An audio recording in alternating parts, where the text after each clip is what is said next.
Hello guys, welcome back to another episode here on European Confessions. There is a message that I want to share with you guys, and this message, it reads like this. Hello my brother, how are you? Please share for me as anonymous. I am a man from a certain African country. Please do not share my number with anyone. I grew up on a family farm. This family farm, it was not a big farm. It was just one of those regular African family farms found in the villages. The village life was just hard. It was a matter of surviving. No electricity, no running water, just living a life full of poverty. I really had big dreams. There was this other empty field. Wherever I would pass through that empty field, I will just say, here I will build my mansion. But it was like a joke to most of my friends. Even my parents thought that I was too much of a dreamer. My father then went to the city with his friend to work, but it was just a short-time job. There was this other family that was relocating, going to Europe. When my father came back, he had boxes and boxes of old clothes and stuff like that. Then that desire of me becoming rich, it became even more. I became so intoxicated with becoming a rich man, with everything that I had seen in those boxes that had been brought by my father, so that I can build a mansion for my family. And yes, I did manage to build that mansion, but I am not even allowed to stay there. Inside those boxes that my father and his friend had came back to the village with, there was this other occultic book that I started reading. That book, it was quite a very thick book. My father, when he had taken this occultic book, he didn't know that this was a book of magic. He thought that it was a sort of a science book. Since my father was a less educated man, he didn't understand anything. He only saw the diagrams that were inside that occultic book, and he thought that maybe this was a science book. So when he returned back to the village, that was some of the things that he gave me. When I took it, I then saw that this was an astrology occultic book. So I hid the truth from my father, and I said that this was a university chemistry book, and he was quite happy when I told him that I was going to learn all that was inside that book. But this book, my brother, it had its astrology based on ancient Babylonian mysticism. I kept reading this book because my father told me that it belonged to that rich man who had now relocated to Europe. So I just wanted to learn whatever these rich people were learning inside that book. When I was studying this book, I saw that inside the book there was this other diagram on how to become rich and how to become successful. And this diagram, it was in form of a pyramid. And on that day, that was when I learned the truth about this world, that the majority of people are at the base of this pyramid, and everything is just stacked against you. That is why we spend most of our lives rushing to work, trying to save a few cash here and there, but we will never be able to reach the top.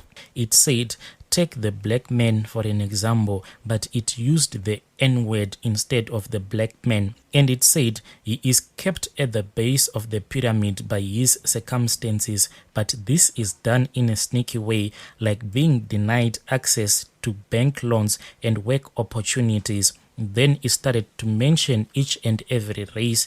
All the races, my brother, I didn't even know that whatever race that you come from, there is a ceiling or a threshold that you will never be able to break, or you won't be able to get out of that threshold. It seemed as if the threshold was set for us. Then there are the few ones that manage to reach the top of the pyramid, and once you have reached the top of the pyramid, then they will reveal all of the secrets of the world, because they will deem you to be safe enough to tell you all of the secrets of the world. So, since I wanted these secrets to be revealed to me, I kept on studying that book because it promised me financial freedom. As I kept on studying the book, I kept on coming across certain rituals, but most of those rituals I could not even understand how to perform them. So I dumped that book. I stopped reading that book. I stayed for years until I went to the city to look for any work opportunity. And as someone who had taken interest in that occultic world, I kept on searching. Throughout my search, I came across scammers, liars, and some who even claimed to have met the devil himself. This went on and on until I started dating this other beautiful lady that I thought was going to become my wife. As I was dating her, that was when I met a certain woman who was a healer. She was staying in that city, but she used traditional healing methods and the Bible at the same time. She then told me that I was supposed to bring a he-goat to her. When I went back home, I tried to raise the money to purchase that he-goat because I was not gainfully employed. When I failed to raise the money, I went back to her. Then she gave me an oath to sign in order for her to give me the money so that I can buy the he-goat from her. I foolishly agreed. Then she wrote the terms and the conditions. All of these terms and conditions she just drew with a stick on the ground. There was no paper or anything. The way that we signed this contract, she told me to spit onto the ground, and I did. She also spit on the ground. Then she said that we had both agreed to the terms and the conditions, but everything that she wrote on the ground I do not even remember anymore. But she just said, what we do is that we will have an agreement that you will give me the blood of your fetus. This is when we had returned back to her shrine. I then said, what blood are you talking about? Which blood of which fetus? Then that woman started to laugh as she was looking into the skies. Then she said, oh, so he doesn't know that she is pregnant. That is how I knew that the woman that I was dating at that time, she was pregnant. I was happy, but I was sad at the same time because she had said that if you want to become rich, you have to force her to have an abortion. Then I will make you rich. So I was happy, but at the same time, I was really sad. As I was sitting at her shrine, I asked her if this was all. Then she said, this is all that we have to do. Then I said, okay, I will do it. So she started preparing some herbs that would make my girlfriend to have a miscarriage the moment that I would sleep with her. She gave me some oil to use before I would sleep with my girlfriend. I was supposed to rub this oil on my manhood. I returned back home. Then I called my girlfriend to come to my room. When she came to my room, she then told me that for about a month she had been suspecting that she might be pregnant, but she didn't know if this was the truth or not. So she wanted us to buy a pregnancy test. Then we went and we bought a pregnancy test, and indeed the pregnancy test came out positive. We both celebrated by making love, but around midnight she then woke me up and she told me that she was experiencing heavy bleeding. I then took a bucket so that she can use it.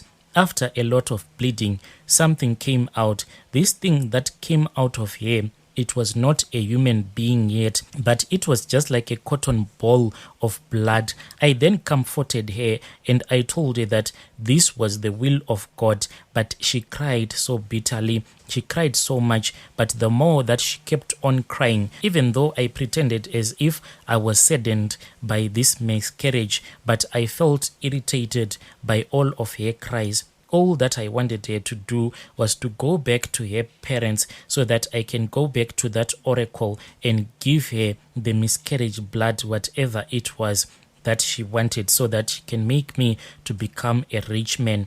From the time that this miscarriage happened, it felt like years and years before the morning would come. But finally the morning came and I lied to her that I cannot be with her, comforting her, for I had to go on this job interview. I dressed myself up and I took her to her place, but I then lied to her that I had forgotten my keys. I then came back to my room. I then took that miscarriage blood and I placed it in an empty ice cream lunchbox.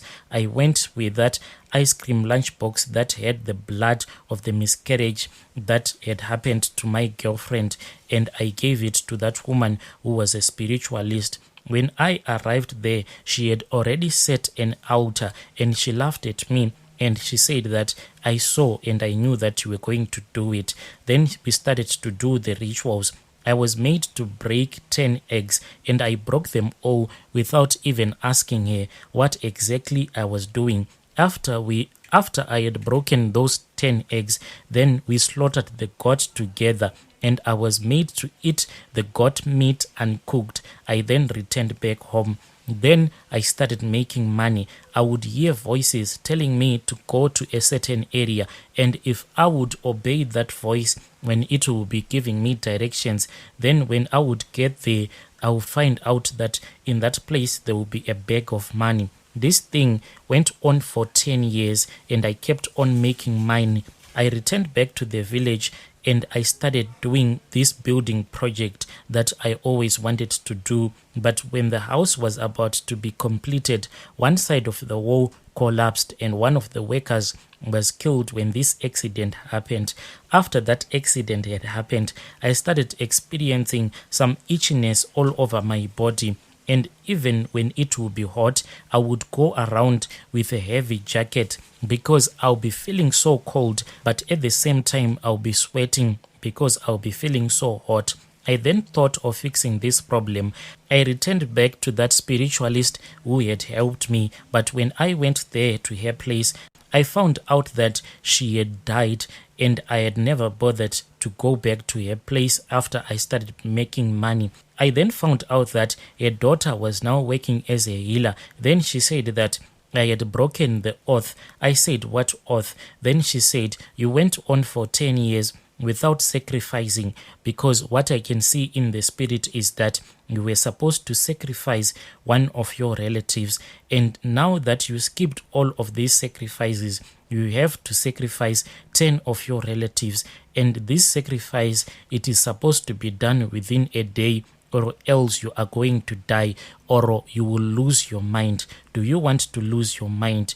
This young voodoo priestess was one who seemed to be very cruel in all of her dealings. She didn't have the patience of her mother. She kicked me out of her shrine, which was now inside her late mother's bedroom. When I went outside, I felt so confused, not knowing what to do, because I could not afford to become a madman with the way that I had dumped that girlfriend of mine, the same one whom I had forced to have an abortion. I kept on asking myself, what will she say if she was going to hear my story that I was now a madman?